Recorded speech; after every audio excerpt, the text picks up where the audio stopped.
ভেবেছিলাম দীপায়নের মুখে ভাত দেওয়ার পরে মানে বিকেলের দিকে দীপায়নকে যখন বাইরে বের করা হবে, বিকেলবেলায় ওকে ঘোরানো হবে, তখন দীপায়নের সাথে বেরিয়ে চারিদিকটা ঘুরবো আর বাজনা বাজবে তো আর খুব নাচবো। তো যেটা আসলে আমার সাথে হয়নি। আমার বিকেলের দিকে এতটা পরিমাণে মাথা ধরেছিল যে সেখান থেকে এসেই আমি বিকেলের দিকে ঘুমিয়ে পড়েছিলাম। আর ঘুম থেকে উঠেই আমি 7টা সাড়ে 7টার সময় আমি রেডি হতে স্টার্ট করে দিয়েছিলাম। তো শাড়িটা পরতে আমার একটু টাইম লেগে গেছে আর সেই জন্য একেবারে রেডি টেডি হয়েই ভিডিওটা স্টার্ট করেছিলাম। তো এখন আমি চলে এসেছি লজে। আর গেটের মুখে এই দেখো দুপাশে কিন্তু দীপায়নের কিউট কিউট ছবি দেওয়া হয়েছে। তো এখন চলো ভেতরে যাওয়া যাক। আর আমি বড়মাদের সাথে এসেছিলাম, বড়মা, আমি, রিমাদি, জেঠি, পম্পাদি এদের সাথে এসেছিলাম। আর মা দিদি এরা কিছুক্ষণ পরে আসবে। তো চলো, আর আজকে কী করছি না করছি সবটা তোমাদের সাথে শেয়ার করব। তো তোমরা ভিডিওটা দেখতে থাকো। আর রাতের কিন্তু এই ডেকোরেশনটা খুবই সুন্দর লাগছিল। বেলুন দিয়ে চারিদিকটা সাজিয়েছে। তো এখানে প্রচুর আমরা ছবি তুলেছি। তো আজকে আর আমি আসার আধা ঘন্টা পরেই আমার দিদি চলে এসেছে। তো দিদির সাথে একটু ভিডিও করে নিলাম। আর এরপর দিদি, জিজু, দীপায়নের সাথে একটু ছবি তুলছিল। তো আমি ছবিটা তুলে দিচ্ছিলাম। তো সেই পাখেই একটু ভিডিও করে নিয়েছিলাম। আর এরপর একে একে আমি, দিদি, তো সবাই মিলেই দীপায়নের সাথে ছবি তুলছিলাম আর কি। তো এখন একটু ছবি তোলার ফাঁকে একটু ভিডিও করেছিলাম।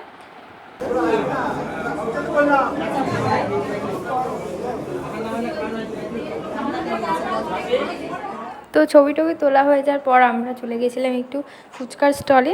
তো সেখানে ফুচকা খেয়েছিলাম আর সেখানে এতটাই ভিড় ছিল যে ভিডিওর কোনো ক্লিপই আমার নেওয়া হয়নি। তো এরপর চলে এসেছি কফির জায়গাটায়। তো একটু কফি খেয়ে নিচ্ছি।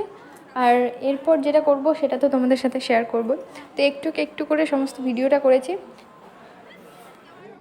আর এটা হচ্ছে আমার বান্ধবী, মানে আমার জিগরি দোস্ত, মানে ছবি তোলার ব্যাপারটা নিয়েই আমরা একটু হাসাহাসি করছিলাম।